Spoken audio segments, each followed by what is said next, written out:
She had 4 heartbeats to decide whether she was a ghost or a guardian.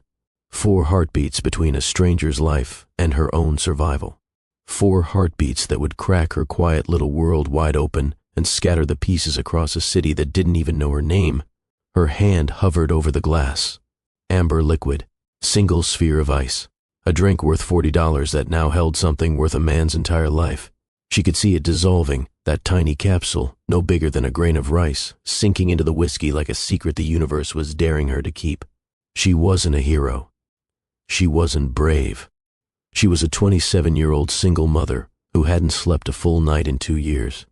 She had cracked hands from scrubbing office floors, aching feet from standing 10-hour shifts, and exactly $43 in her checking account. She was nobody. She was invisible. She was just like you, just like me. Someone trying desperately, exhaustingly, to get through the day without breaking. But in that moment, standing in a restaurant she could never afford to eat in, watching a man she'd never met reach for a glass that would kill him in 20 minutes, she had a choice. Stay invisible. Stay safe. Walk away and pretend she hadn't seen anything. Or swap the glass.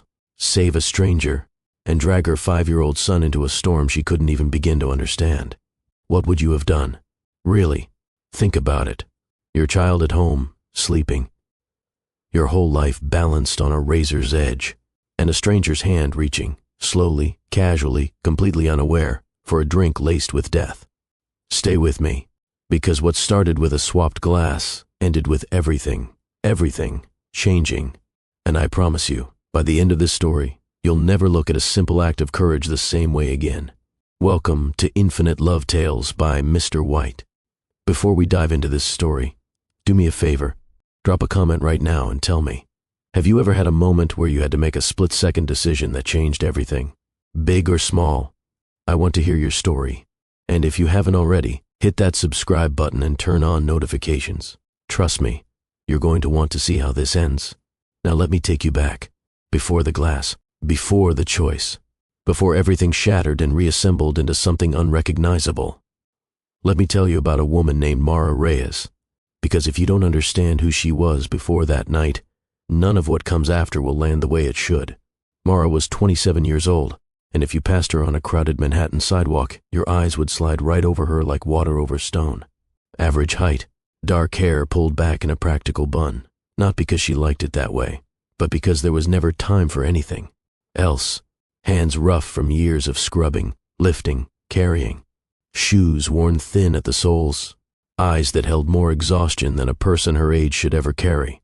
And that invisibility, it wasn't an accident. It was armor. In Mara's experience, hard, painful, earned in blood experience, being noticed was the first step toward being hurt. Being seen meant being vulnerable. And vulnerability was a luxury she hadn't been able to afford since the morning she woke up to an empty apartment, an unpaid lease, and a baby crying in the next room. Noah's father. That's all she ever called him. Not his name, not my ex, just Noah's father, spoken with the same flat tone you'd use to describe a storm that destroyed your house. He'd promised her the moon, whispered it into her hair at 3 a.m, painted it across lazy Sunday mornings, wrote it into plans that glittered like gold, but turned out to be nothing but dust. And then, one ordinary Tuesday, when Noah was 8 months old and had just learned to pull himself up on the edge of the coffee table, the man who had promised forever simply vanished.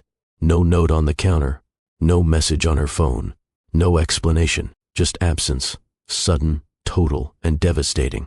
Like someone had reached into her life and ripped out a load-bearing wall, and now everything was tilting, cracking, threatening to collapse. But Mara didn't collapse.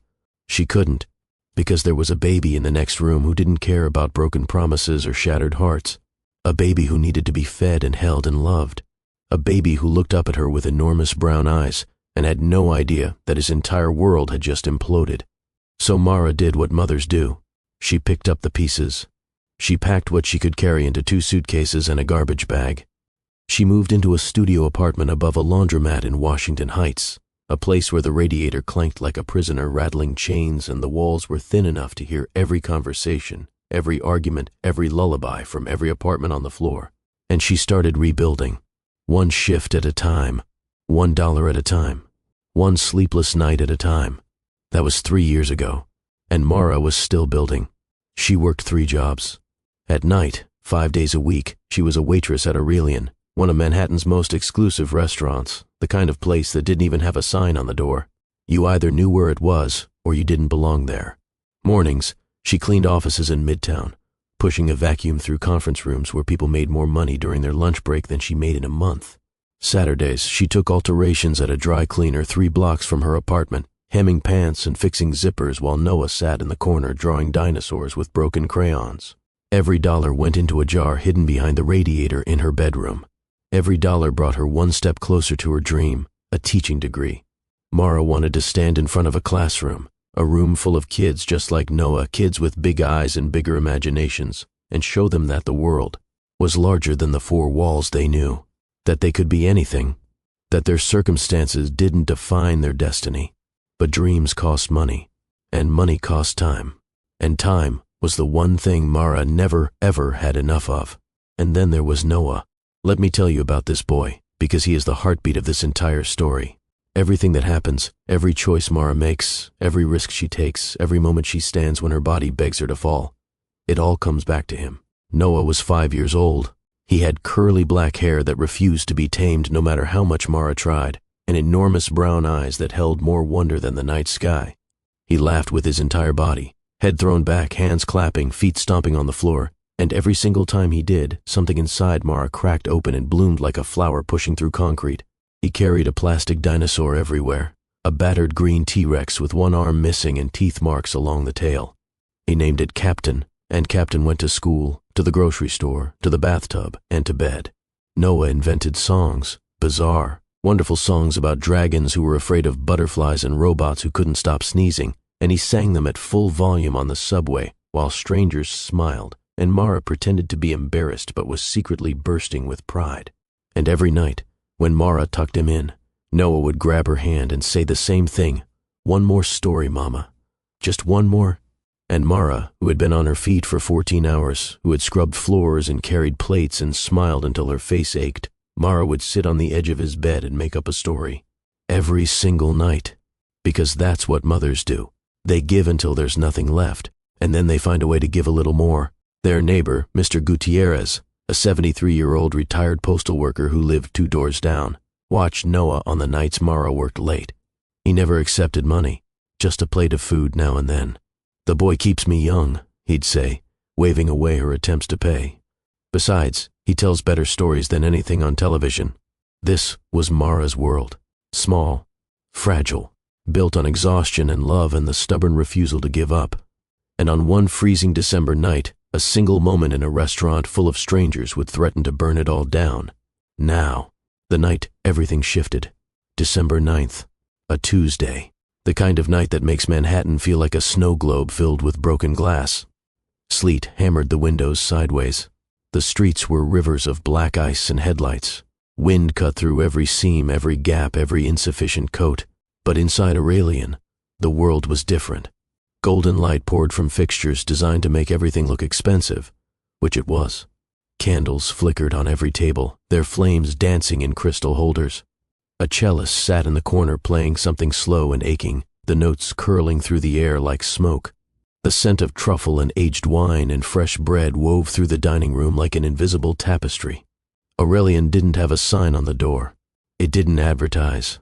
It didn't need to. The people who ate here, hedge fund managers, old money families, foreign diplomats, celebrities who wanted to eat without being photographed, they all found it through whispered recommendations and private invitations.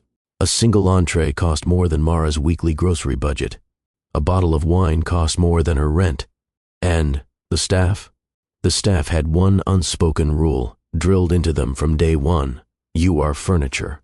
Beautiful, efficient, forgettable furniture. You do not speak unless spoken to. You do not react to what you see or hear.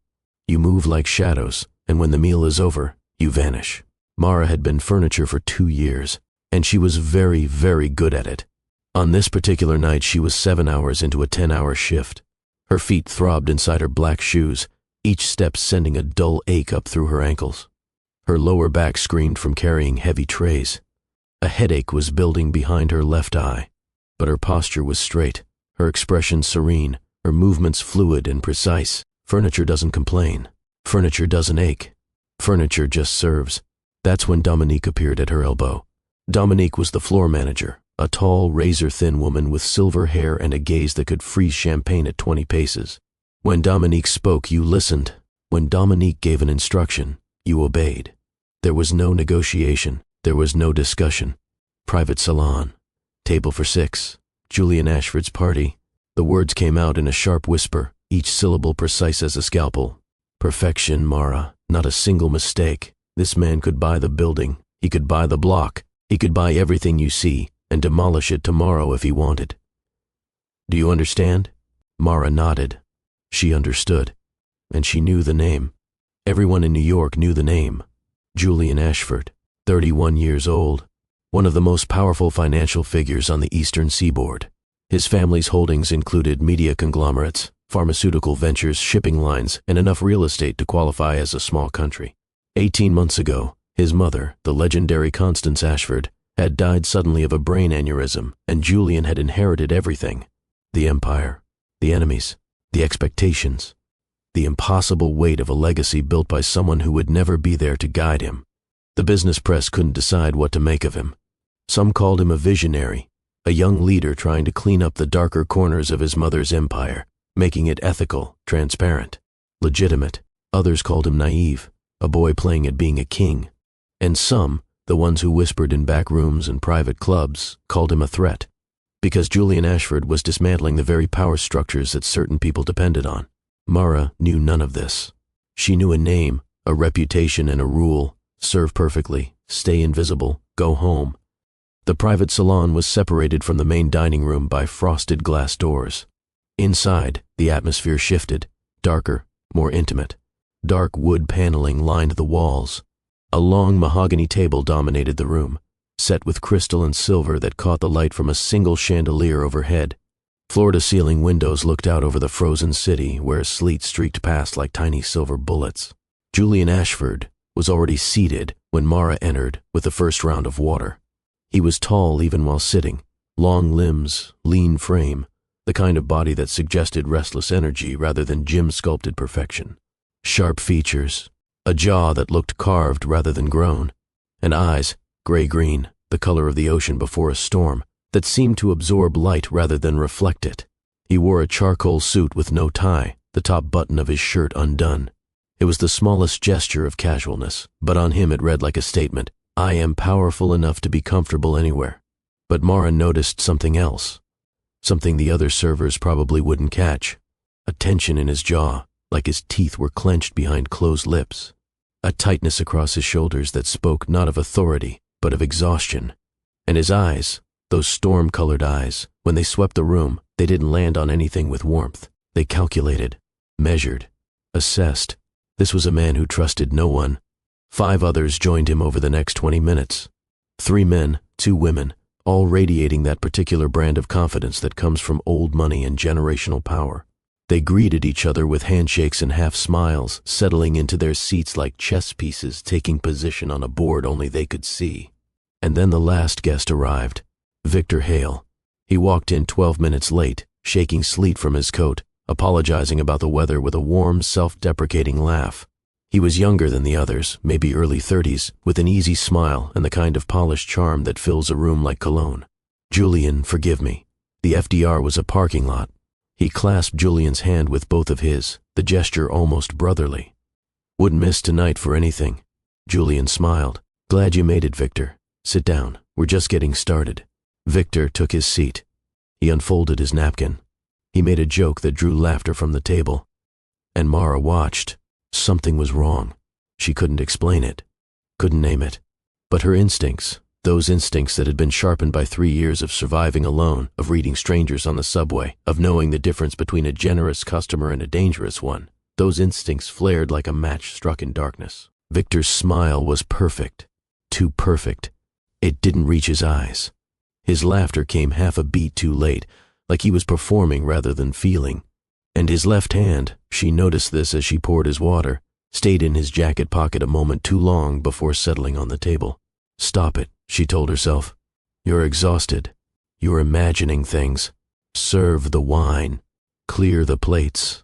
Go home to Noah. She pushed the feeling down, buried it beneath professionalism and fatigue. She had no idea, absolutely no idea, that in less than 30 minutes that buried feeling would save a man's life. The dinner unfolded like a carefully written play. Course after course arrived from the kitchen, delicate appetizers arranged like miniature sculptures. Risotto studded with black truffle, lamb so tender it surrendered at the touch of a fork, wine, a deep, velvety burgundy that cost more per bottle than Mara's monthly rent, poured in careful measures. The conversation was measured, full of financial terms and coded references that meant nothing to Mara. Mergers and acquisitions, portfolio restructuring, market exposure, the kind of language that sounds almost musical when spoken by people who control billions. Julian spoke less than the others. He listened. His gray-green eyes moved from face to face around the table, reading expressions, weighing words, cataloging every pause and every glance. Mara recognized the behavior because she did the same thing, read people as a survival mechanism. Two predators in different hunting grounds, she thought. Then she scolded herself for the comparison and refilled a water glass. She poured wine. She cleared plates. She replaced silverware between courses with the silent precision that Aurelian demanded. She was furniture. Furniture doesn't think. Furniture doesn't worry. Furniture doesn't notice that one guest's left hand keeps drifting toward his pocket. But Mara's instincts were screaming. It happened during the fourth course. The table had shifted from casual dining to focused business. Victor had spread documents across the table, investment projections, contracts, spreadsheets dense with numbers. Everyone leaned in. Julian pulled the papers closer, studying a particular column with narrowed eyes. Every person at that table was looking down. Every person except Mara. She was approaching from the service entrance, carrying a tray of fresh glasses.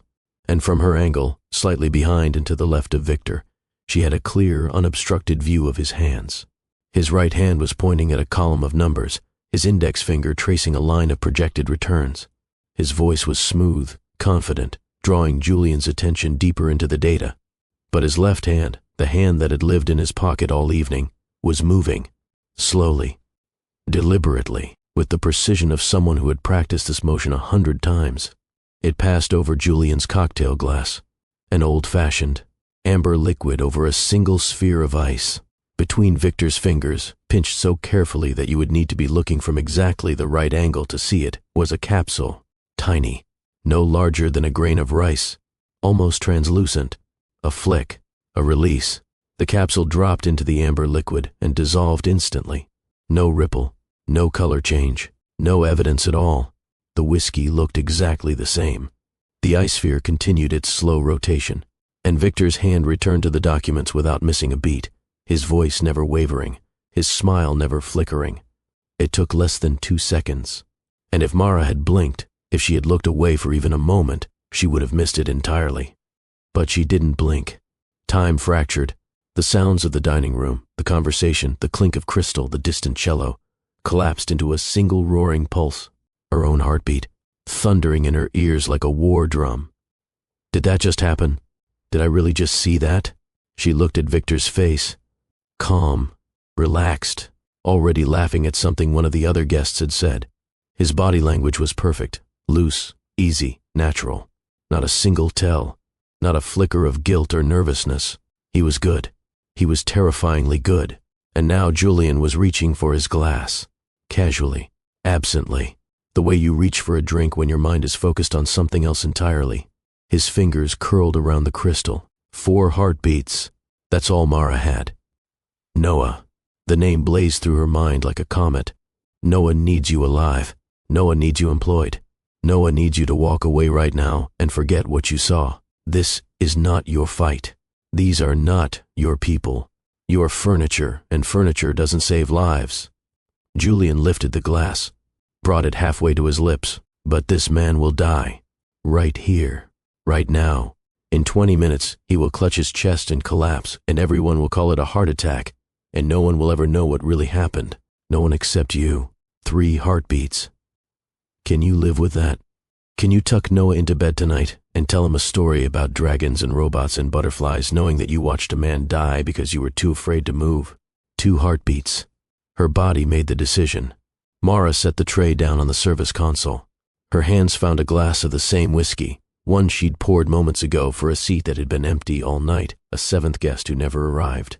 She picked it up. She walked toward the table. Her legs felt like they belonged to someone else. Her face felt like a mask, calm, professional, polished. But underneath, every nerve in her body was on fire. "Pardon me, Mr. Ashford." Her voice came out steady, controlled, a miracle she would never be able to explain. "The bartender prepared a fresh pour for you. He mentioned the ice hadn't been properly chilled in the first glass.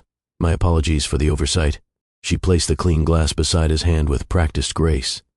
Then she reached for the poisoned one. Her fingers closed around the crystal, and Julian's eyes met hers. 1 second, maybe less, but in that fraction of time something passed between them. Something electric, something wordless, something that bypassed language entirely and spoke directly to instinct. His gray-green eyes narrowed almost imperceptibly. His gaze dropped to the glass she was taking, then back to her face. She saw the question form behind his eyes. She saw the calculation begin. And then, and she would replay this moment for months afterward, he released the glass. "Thank you," he said quietly. Just 2 words, but the weight behind them pressed against her chest like a hand. Mara carried the glass away. She walked through the service door into the kitchen. She set the glass on a back counter, carefully, deliberately, the way you handle evidence you know someone will need. She didn't wash it. Some instinct older than thought told her to preserve it. Then she pressed her hands flat against the cold stainless steel counter and tried to stop them from shaking. What did I just do? What did I just do? The rest of the dinner was a performance that nearly shattered her. Mara served dessert. She poured coffee. She moved through the salon with mechanical precision, her face a mask of calm while her insides churned like a storm-tossed sea. She watched Victor from the edges of her vision, and what she saw confirmed everything. He was watching Julian. Not obviously. Victor was too skilled for that. But every few minutes, his gaze would drift toward Julian's face with a subtle, expectant focus. Waiting, watching for a hand pressed to the chest, a sudden paleness, the first signs of distress. And when nothing happened, no clutching, no gasping, no sudden collapse, confusion bloomed behind Victor's polished exterior like a crack spreading through porcelain. His smile tightened. His laughter grew thinner. A faint sheen of sweat appeared at his temples. He knew something had gone wrong. He just didn't know what. 15 minutes later, Victor excused himself. Early morning meeting. So sorry to cut the evening short. His handshake with Julian was firm, his smile impeccable. But Mara saw the tremor in his fingers, the dampness on his upper lip. He knew. After Victor left, Mara felt Julian's gaze find her across the room. Not a glance, a searchlight. Focused, penetrating, impossible to ignore. She busied herself with napkins and crumbs, refusing to look up. But she could feel it on her skin like heat from a fire. He knew too. And now they shared a secret that could change, or end, both their lives. Now, I need to pause here for a moment. Because what happens next between Mara and Julian in that empty dining room changes everything. But before we get there, if this story is already gripping you, smash that like button right now. Share it with someone who needs to hear a story about courage tonight. And tell me in the comments, do you think Mara should have gotten involved? Or should she have walked away? I want to hear your honest answer. Now, let's continue, because the night is far from over. The party ended at 11. The guests filed out into waiting cars, their laughter swallowed by the frozen night. Mara cleared the salon with robotic efficiency, stacking dishes, folding linens, wiping surfaces, trying to make her hands stop trembling, trying to make her heart stop hammering. She didn't hear him approach. "You're still here." Mara turned. Julian Ashford stood in the doorway of the salon, his coat draped over one arm, his shirt sleeves pushed to his elbows. Without the armor of his dinner guests surrounding him, he looked different. The sharp angles of his face had softened, or maybe it was just the dim light. He looked younger, more human, almost, and the words surprised her, lonely. "I'm finishing my shift," she said carefully. "The glass you took." His voice was low, each word placed with surgical precision. "The one you replaced." "Where is it?" Mara's throat tightened. "In the kitchen, on the back counter. I didn't wash it." A shift rippled across Julian's expression, understanding deepening into something harder, colder. "Why didn't you wash it?" "Because I thought someone might need to test it." The silence between them was enormous. It filled the room like water, pressing against the walls, rising to the ceiling. Two strangers standing on opposite sides of a truth that could save one life and destroy another. You saw what he did, Julian said. It wasn't a question. Yes. And you chose to act. I couldn't watch you die. The words came out raw and unpolished, stripped of the careful vocabulary she'd been trained to use. No, sir. No practiced deference. Just the blunt, unvarnished truth of a woman who had made an impossible choice and was only now beginning to understand its weight. Something fractured behind Julian's composure. She saw it, a flash of surprise, then gratitude, and then something deeper that she recognized from her own mirror on the hardest mornings, the bewildered expression of someone who isn't used to being protected. He reached into his jacket pocket and withdrew an envelope. Thick, heavy. He set it on the table between them. For what you did tonight. Mara looked at the envelope, then back at him. I don't want your money. It's not a payment, it's a bridge. Use it however you need. I'm not for sale, Mr. Ashford. The faintest ghost of a smile crossed his lips. No, he said, and his voice softened in a way that made something ache behind her ribs. You're clearly not, which is exactly why I'm standing here. He pulled a card from his pocket, plain white, a single phone number, and placed it beside the envelope. The people who wanted me dead tonight will realize their plan failed. They will retrace every step of the evening. They'll review security footage. They'll interview staff. He paused, letting the words settle like stones dropped into still water. They'll look at you. The warmth drained from Mara's body. How do you? I had my security team review everyone serving tonight. Standard precaution. He held up a hand before she could speak. I'm not threatening you. I'm warning you. You put yourself between me and something very dangerous, and I will not let you face the consequences alone. Mara's vision blurred. She blinked hard, furiously, refusing to cry in front of this man. This stranger, this billionaire who had no place in her world and yet now stood at its very center. His name is Noah, she whispered. He's 5. He's everything I have. Julian's expression changed again, and this time what she saw in his eyes wasn't calculation or strategy. It was recognition, the fierce, primal understanding of what it means to have one person in the world who makes everything else bearable. Then let me help you protect him, he said. Mara stared at the card. Pride and practicality went to war inside her chest, independence screaming against the terrifying reality that she and Noah might already be in danger. She took the card. She left the envelope. Julian turned to leave. At the door, he paused. Mara, her first name, spoken quietly, like something fragile. Thank you. Not many people would have done what you did. Then, he was gone, and Mara stood alone in the empty room, the card heavy in her pocket like a key to a door she wasn't sure she wanted to open. The subway ride home felt like traveling through a dream someone else was having. Mara pressed her forehead against the cold window, watching the tunnel walls flash past in streaks of shadow and light. Every face on the train felt suspicious. Every stranger's glance carried weight. She got home at midnight. Mr. Gutierrez had left a note on the kitchen table in his careful, old-fashioned handwriting. He ate all his rice. Told me a story about a dragon who was afraid of butterflies. Good kid. Mara held the note for a long time. Then she walked to Noah's bedroom door and stood there, watching. He was asleep, curled into a comma shape with his knees tucked to his chest and capped in the one-armed T-Rex clutched under his chin. His breathing was slow and steady. His face completely at peace, his curls spread across the pillow like dark little springs. She pressed her hand over her mouth. The sob came anyway. Silent, shaking, felt rather than heard. What have I done? What have I invited into our lives? But even as the fear coiled around her heart like a vine, something else rose beneath it. Something fierce, something blinding, something that had no name but felt like iron wrapped in fire. She had saved a life. She had stood at the edge of a terrible moment and chosen courage over silence. And she would face whatever came next the way she'd faced everything else, one breath at a time, one decision at a time, one impossible, love-fueled day at a time. She leaned into Noah's room and kissed his forehead, breathing in the scent of his strawberry shampoo. I'll keep you safe, she whispered against his warm skin, no matter what.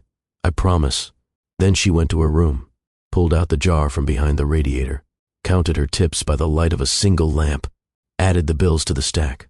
Still not enough for the teaching degree, still so far from the dream, but closer than yesterday. always closer than yesterday. The next 3 days were a slow descent into paranoia. Mara tried to resume her routine, office cleaning, Aurelian shifts, picking Noah up from school.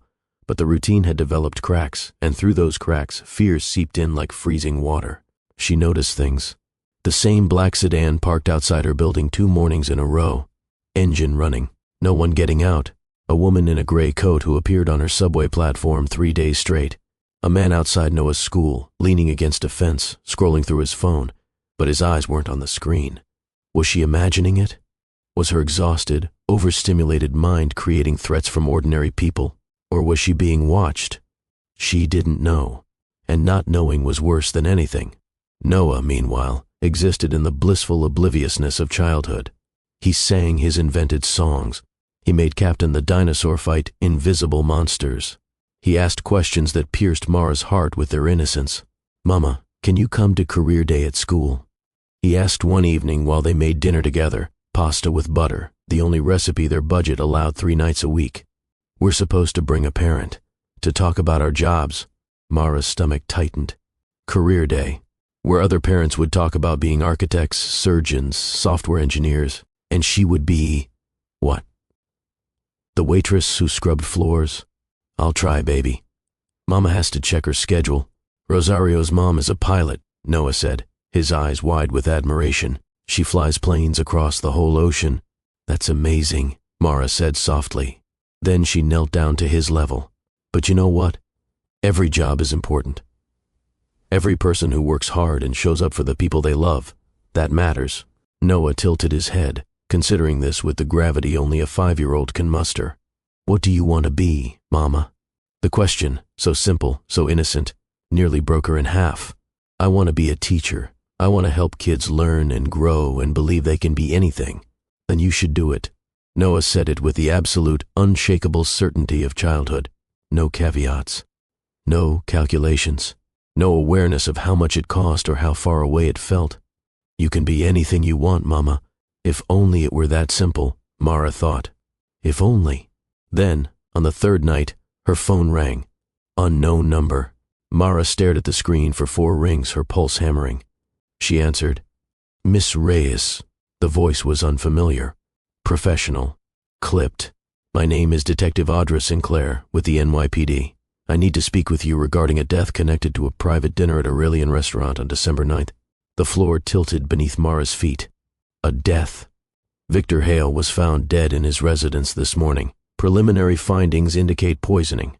You were on staff the night in question. We believe you may have information relevant to our investigation." Mara sank into a kitchen chair. Through the wall, she could hear Noah in his room, singing softly to Captain. "I'll cooperate," she said, "but I need to make a call first." She hung up. She pulled out the white card. She dialed. Julian answered on the 2nd ring. "They found Victor," Mara said. Her voice didn't shake. She was surprised by that. "He's dead. The police are calling." A pause. Then Julian's voice, low and steady as bedrock. "Don't go alone. I'm sending my attorney to meet you. I don't need your—" Mara. Her name again. That quiet gravity that stopped everything. "You saved my life. Let me return the favor. Just this once." She closed her eyes. Through the wall, Noah was singing about a dragon who was afraid of butterflies. "Just this once," she said. But even as the words left her mouth, she knew they were a lie. Whatever invisible thread now connected her to Julian Ashford, it wasn't fraying. It was tightening. And the storm she'd been trying to outrun. It was just getting started. Now, let that sink in. Victor is dead. Poisoned. The same man who tried to poison Julian. Someone silenced him. Which means whoever orchestrated this is still out there, still watching, still pulling strings from the shadows. And they know their plan failed. The question is, do they know about Mara? If you're on the edge of your seat right now, hit subscribe and turn on notifications, because this story is about to take a turn no one sees coming. Julian's attorney arrived the next morning. Her name was Reina Torres, a sharp-featured woman in her 40s with silver-streaked hair and the kind of calm authority that comes from decades of navigating powerful people through impossible situations. She met Mara outside the police station, handed her a coffee, and said 3 words that somehow made everything feel fractionally less terrifying. "I've got you." The interview lasted 2 hours. Mara answered carefully, truthfully. She described what she'd seen: Victor's hand, the capsule, the glass. She told them about the unwashed glass still sitting on the counter at Aurelian. The detectives exchanged looks. The glass became evidence. Walking out of the station, Mara felt hollowed out. Raina touched her arm. "You did well. Julian was right about you."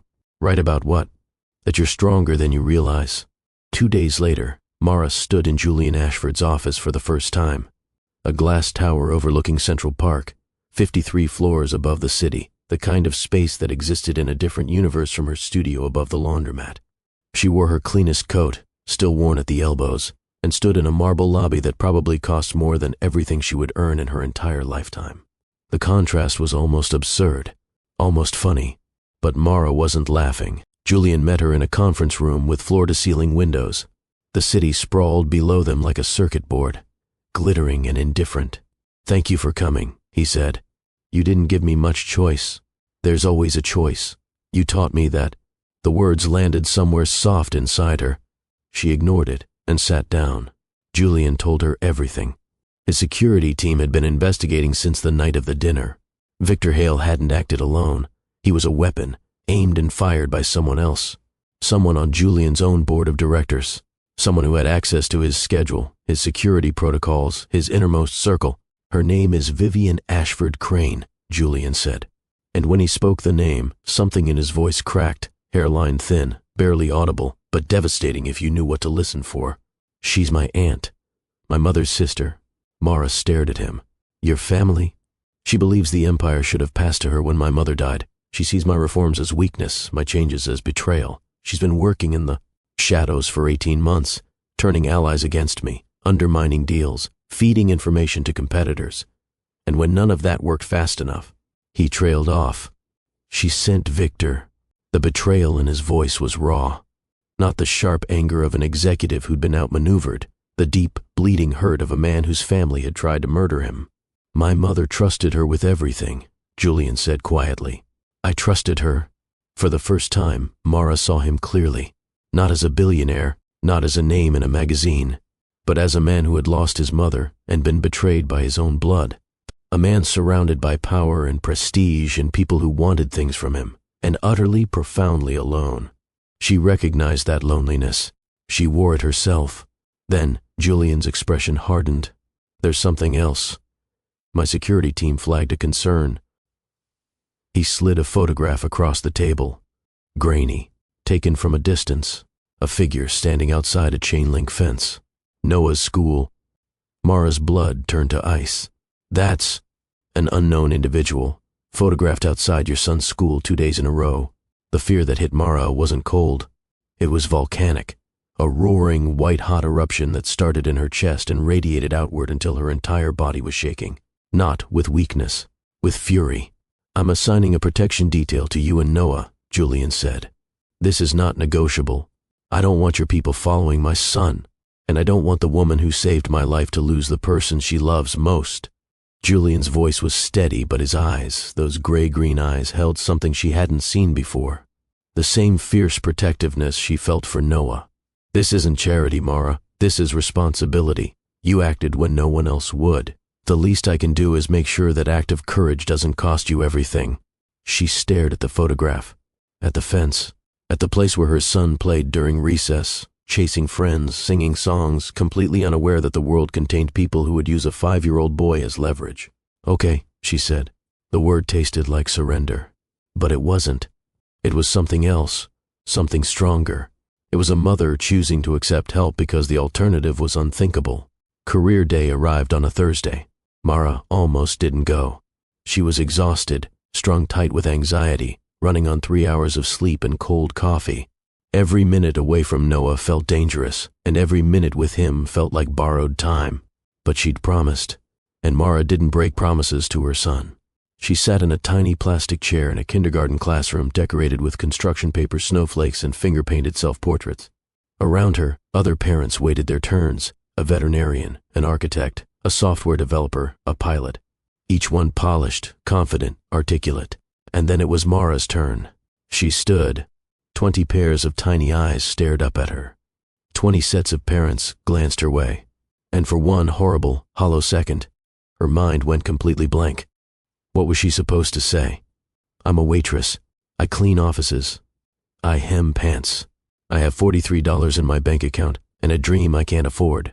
Then, from the third row, Noah's voice rang out with the unshakable confidence of a boy who believed in his mother the way other people believe in gravity. My mama helps people. She's going to be a teacher. Something broke open inside Mara.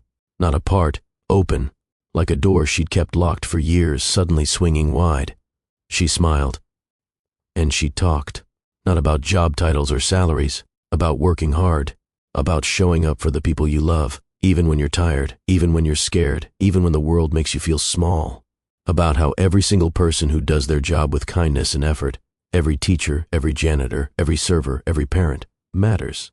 Because work isn't just what you do, it's who you choose to be. The room was silent when she finished. Then the teacher clapped. Then the parents clapped. Then the children clapped, enthusiastically the way 5-year-olds do, with no restraint and no self-consciousness. Noah launched himself from his chair and wrapped his arms around Mara's legs, squeezing with all the strength his small body could muster. See, Mama? He said, his face pressed into her hip. I told you, you can be anything. Outside the school, after the other parents had driven away in cars that cost more than her annual salary, Mara sat on a cold metal bench and cried. Not from sadness, not from fear, from the overwhelming, almost unbearable realization that she had been so focused on surviving, on being invisible, on getting through each day without breaking, that she had forgotten to see herself clearly. She was not invisible. She had never been invisible. She was a woman who worked 3 jobs and raised a beautiful boy and saved a stranger's life with nothing but instinct and courage. She was not furniture. She never was. And sitting on that bench, with tear tracks freezing on her cheeks and Noah's voice still ringing in her ears, Mara Reyes began to change. The confrontation came 3 weeks later. Julian's team had been building a case against Vivian. Financial trails, intercepted communications, testimony from former associates who'd been squeezed by her operation. But they needed one final piece, a recorded confession. Julian planned to confront Vivian at a private meeting, wearing a wire. It was risky, but it was the only way to end this definitively. Mara wasn't supposed to be involved. She was supposed to stay home with Noah, behind the security detail, behind the locked doors, behind the distance that separated her world from Julian's. But Vivian made sure that wasn't possible. The phone call came on a Tuesday evening. Mara was helping Noah with a puzzle, a 100-piece dinosaur skeleton, when her phone buzzed. Unknown number, Miss Reyes. The voice was female, cultured, cold as January marble. We haven't met, but I believe we have a mutual acquaintance. Mara's heart stopped. Who is? My name is Vivian Ashford Crane, and I want you to understand something very clearly. A pause, elegant and poisonous. You should have stayed invisible. Some people aren't meant to play in this world. Some people, and their children, are better off remaining small. The line went dead. Mara sat motionless. Noah was humming beside her, fitting puzzle pieces together with careful concentration. Captain the Dinosaur stood guard on the table beside him. The radiator clanked. The city murmured beyond the windows. And inside Mara, something shifted. Not fear. She was past fear now. Something harder. Something with teeth. She picked up the white card. She dialed. She called me, Mara said when Julian answered. Vivienne. She threatened Noah. Silence. Then, are you all right? I'm done hiding. Tell me what you need me to do. The meeting took place in a private dining room, not at Aurelian but at Vivian's own club, a wood-paneled sanctuary on the Upper West Side where old money gathered to congratulate itself. Julian wore a wire beneath his shirt. His attorney, Raina, monitored the feed from a van parked outside, and Mara walked in beside Julian, deliberately, visibly, a provocation designed to rattle Vivienne, to force the woman who'd orchestrated a murder plot to face the waitress who'd dismantled it with a swapped glass. Vivienne was elegant, immaculate silver hair, a dress that whispered money with every movement, eyes like polished stone, beautiful and completely empty. Julian, darling. She kissed the air beside his cheek. Then her gaze landed on Mara, and her smile thinned to a blade. And you brought staff.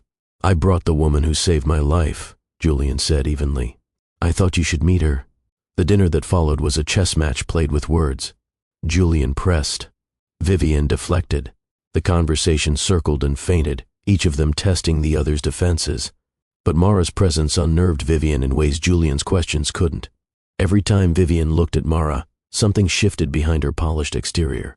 Irritation, then confusion, then the creeping realization that she had underestimated something fundamental. And finally, Vivian made her mistake. Rattled by Mara's unflinching gaze, frustrated by Julian's patience, she let her composure slip, just enough. "Your mother understood power," Vivian hissed, her voice dropping to a whisper meant only for the table. She knew sacrifices had to be made. She would have understood why Victor did what he did. She would have understood why I had to make that choice. You were going to destroy everything she built. She stopped, but it was too late. The wire had captured every word. The confession hung in the air like smoke from a fire that had already consumed everything. Julian's face, in that moment, was something Mara would never forget. Grief, relief, and the terrible weight of betrayal, all compressed into a single expression that lasted 3 seconds before he locked it away behind the mask he'd worn his entire adult life. Vivian realized what had happened almost instantly. Her face drained of color. Her hands gripped the edge of the table. Julian. Goodbye, Vivian. 40 minutes later, 2 federal agents entered the club. Vivian Ashford Crane was escorted out through a side entrance. Her silver hair still perfect, her postures still immaculate, her empire crumbling around her with every step. Mara found Julian afterward, standing alone in the empty dining room, looking out through a rain-streaked window at the city lights below. She didn't offer comfort. She didn't try to fix what was broken. She simply walked to the window and stood beside him.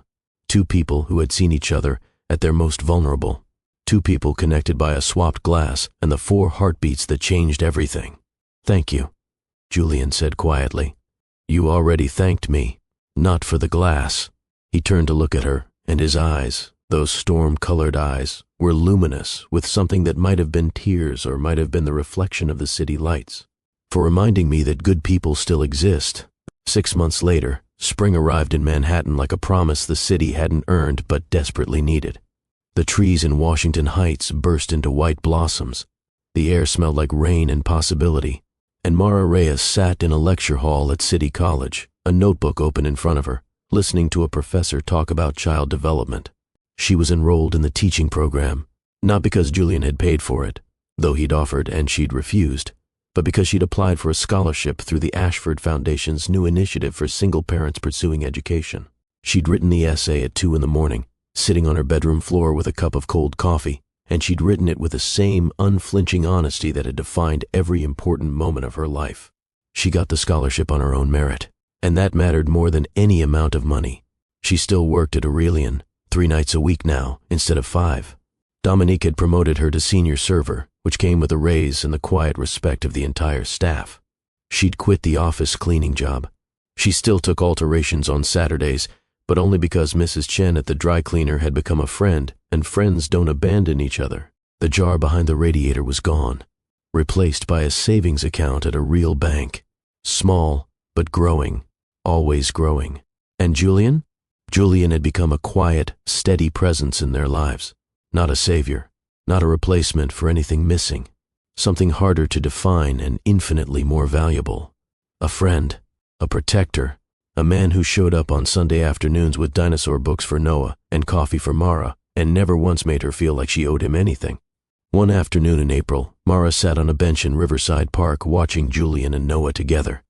Noah was attempting to teach Julian the names of every dinosaur that had ever existed, a project of staggering ambition that Julian approached with the same intense focus he brought to billion-dollar acquisitions. "This one is a Pachycephalosaurus," Noah announced, holding up Captain. "He has a really thick head. Remind me of anyone?" Mara called from the bench. Julian turned and looked at her, and for the first time since she'd known him, across all the fear and danger and impossible choices, he laughed. A real laugh, full and warm and startled out of him like a bird from a cage. Noah, delighted, laughed too, and Mara, sitting on that bench with the spring sun on her face and the sound of their laughter tangling together in the April air, felt something she'd almost forgotten existed. Peace, not the absence of struggle, not the end of hard work or worry, or the 1,000 daily challenges of being a single mother chasing a dream, but peace The deep, bone-level knowledge that she was exactly where she was supposed to be, that she had earned this moment, that the 4 heartbeats in a restaurant kitchen had led her here, to this bench, to this laughter, to this life that was no longer about surviving but about becoming. That night, after Noah fell asleep with Captain tucked under his chin and a new dinosaur book open across his chest, Mara stood at her window and looked out at the city lights.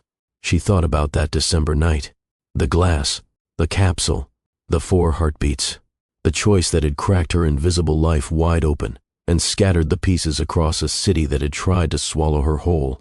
She thought about how close she'd come to staying silent, to walking away, to choosing safety over a stranger's life. And she understood now, with a clarity that felt like sunlight, that the woman who'd swapped that glass wasn't making a sacrifice. She was making a declaration. I am here. I see you. You matter. And so do I. I am not furniture, Mara whispered to the glass, to the city, to the girl she'd been before all of this, the girl who believed that invisibility was safety and smallness was survival. I never was. She touched the window, and the city pulsed beneath her fingertips, alive, enormous, indifferent. But Mara was no longer afraid of its indifference, because she knew something now that no one could take away. Courage doesn't require wealth or power or a perfect plan. It requires one moment, one single trembling, terrifying moment of choosing to act when everything inside you screams to stay silent. And the ripples of that choice, they travel further than you'll ever know. And that is the story of a waitress who quietly swapped a glass and a billionaire who understood she'd just saved his life. But more than that, it's the story of a woman who discovered that the bravest thing she could ever do was stop being invisible.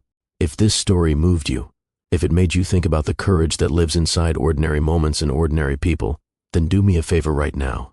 Hit that like button. Share this video with someone who needs to be reminded that they are not invisible and that they matter.